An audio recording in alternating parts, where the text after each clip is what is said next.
እግዚአብሔር ምስክር ከካንሰር ካንጀት የፈወሰኝ የተቆፈረ መቃብሬን የሰካ የነገሥታት ንጉሥ የአማን ልጆች ሁሉ አምላክ ያው እግዚአብሔር ምስክሬ ነው። ዛሬ ምሽት ነቢያቶች ይነሳሉ። ዛሬ ምሽት ዓይናቸው ይበራል። ዛሬ ምሽት እግዚአብሔርን ድምፅ ይሰማሉ። አንድ ሰው ቆሞ ተረኛ ነኝ ይበላል።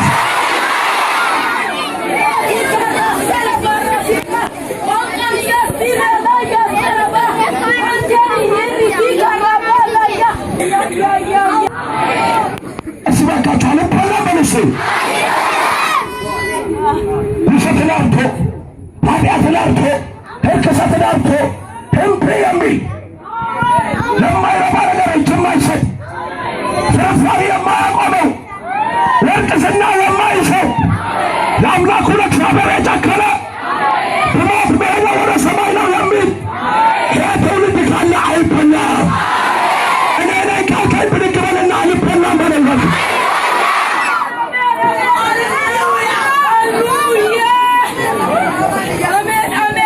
አትበሉ፣ በኢየሱስ ስም አትበሉ። ተለርዘገ ይሰማል። አትበሉ፣ በኢየሱስ ስም አትበሉ፣ በኢየሱስ ስም አትበሉ። ኤልዛቤል አትበላችሁ፣ ጎቶልያ አትበላችሁ፣ በኢየሱስ ስም አትበሉ።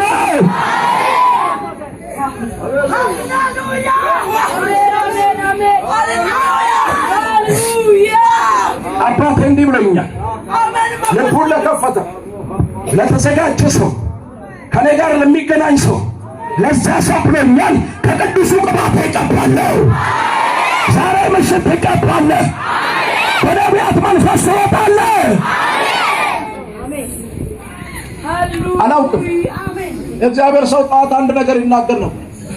የሚታየው ሌላ፣ የሚሆነው ሌላ። በእናንተ ጎዳ ሲታይ ጓዳችሁ ምናልባት ባዶ ነው፣ ሰማይ ግን እናንተን ሙሉ ይላችኋል።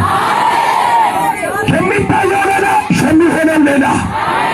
ሟርተኛ ጠፋ ሲል አንተ ትነሳለህ። ገዳሚው ሞቷል ሲል አንተ ትንሣኤ ይሆንልሃል።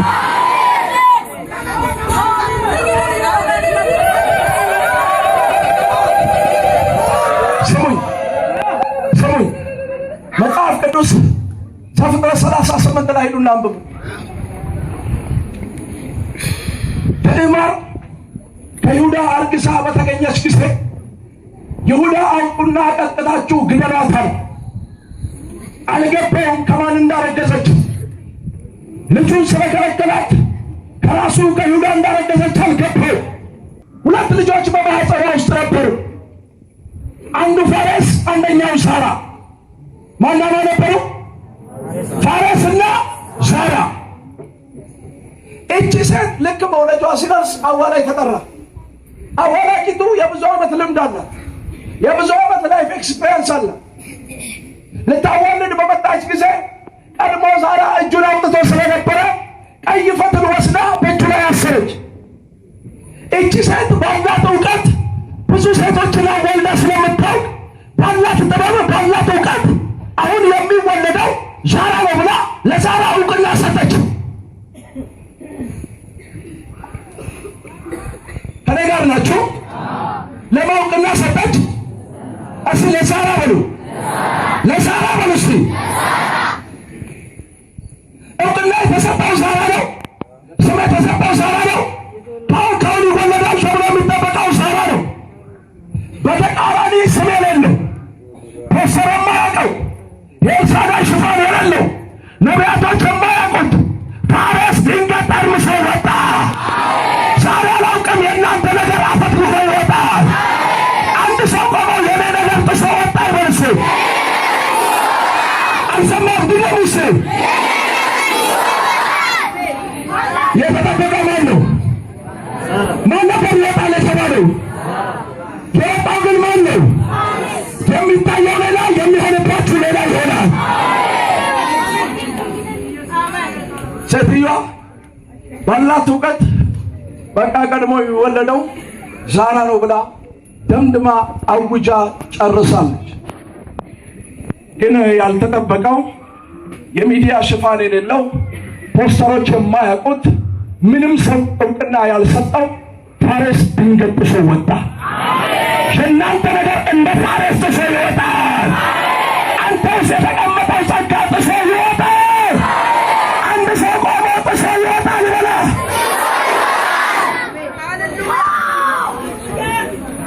እንደ ስርዓቱ እንደ ሕጉ ፓስተር መውጣት የሚገባው ዛሬ ነበር። እውቅና የተሰጠው ዛሬ፣ የሚዲያ ሽፋን የተሰጠው ዛሬ። ነገር ግን በተቃራኒው ያልተጠበቀው አፈትልኮ ወጣ። ዛሬ የእናንተ ነገር ጥሶ ይወጣል።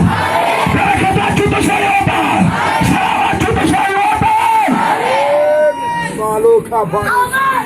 በጣም ደስ የሚሆን ያልተጠበቁ ሰዎች፣ የሚዲያ ሽፋን የሌላቸው፣ ፓስተር ነቢይ የማያውቃቸው ትናንሽ የተባሉ ብላቴኖች ባልተጠበቀ ቅባት ታርምሰው ይወጣሉ። ሕዝቤ ሸመልከኝ ዘንድ ምድሬ ይልቀቅ፣ ሕዝቡን ይልቅ ብል አልወደድም።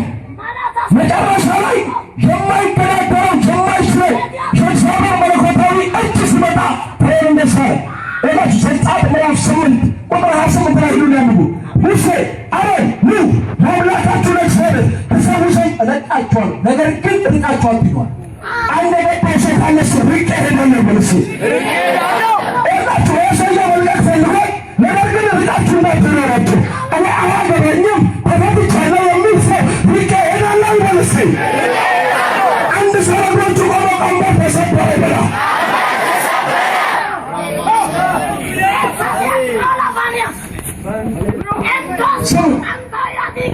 ናሆም ምዕራፍ 1 ቁጥር 9 ላይ ደስ ይላል።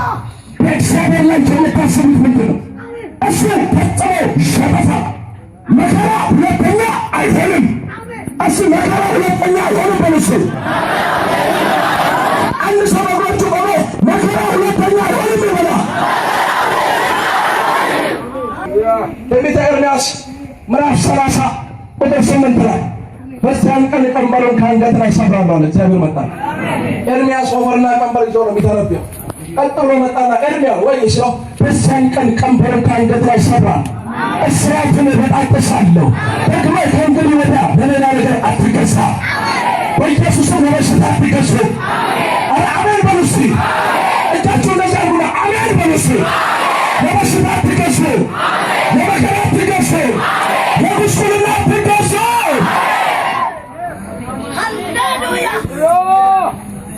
ለዚህ እኮ ነው ኢየሱስ በትንቢተ ኢሳይያስ ምዕራፍ 23 ቁጥር 10 ላይ መጣና አንቺ የተርሴስ ልጅ ሆይ አላት። የማን ልጅ? አንቺ የተርሴስ ልጅ ሆይ ዛሬ እንዲህ ብዬ እናገርባችኋለሁ፣ እናንተ የሽሽቴ ልጆች ሆይ የሚከለክላችሁ የለምና ተነስታችሁ በአገራችሁ ላይ እንደ አባቶች ፈርሳችሁ እለፉ። አንድ ሰው ቆሞ ፈርሳለሁ በላ።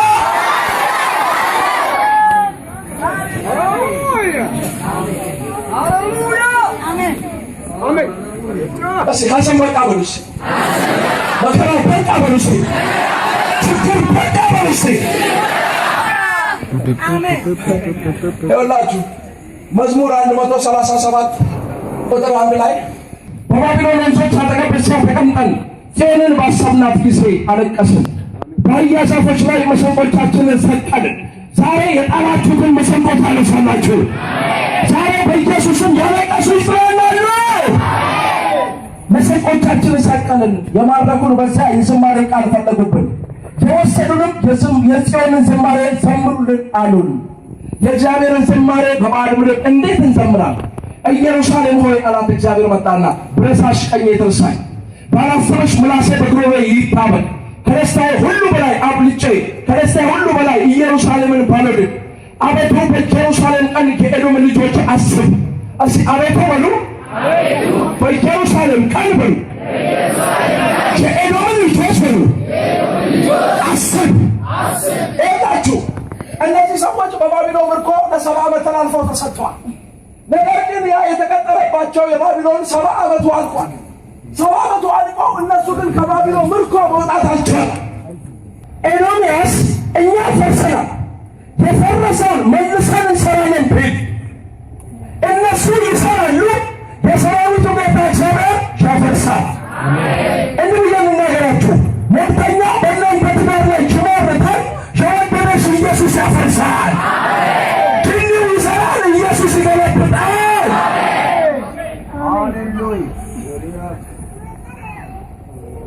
ገብቷቸዋል የምናገረው ቋንቋ?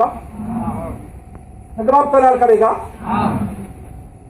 ሚልክያስ ምዕራፍ 1 ቁጥር 4 ላይ ነው ይሄ ቃል። ኤዶምያስ እኛ ፈርሰናል ያላችሁ የኤዶም መንፈስ ከልካይ መንፈስ ነው። የተቀቡ እንዳይወጡ፣ ቅባት ያለባቸው እንዳይሻገሩ፣ መንፈስ ያለባቸው ታቦትን የተሸከሙ እንዳይሄዱ የሚከለክል ነው። ዘኍልቍ ላይ አታስታውሱ? ዘዳግም ላይ ሳታስታውሱ? ሙሴ በድንቅና በተአምራት እግዚአብሔር የረዳውን ያንን ታላቅ ሕዝብ ይዞ በኤዶም እያለፈ እያለ የኤዶም ንጉሥ ምን አደረገው ይላል? ከለከለው ነው የሚለው። እርሻን አልነካም፣ ውሃን አልጠጣም፣ የምነካው የትኛውም ነገር ካለ በብሬ እገዛለሁ ነው አለ። ከለከለ። ይህ የኤዶምያስ መንፈስ ይመታ፣ በትዳራችሁ ላይ ይመታ፣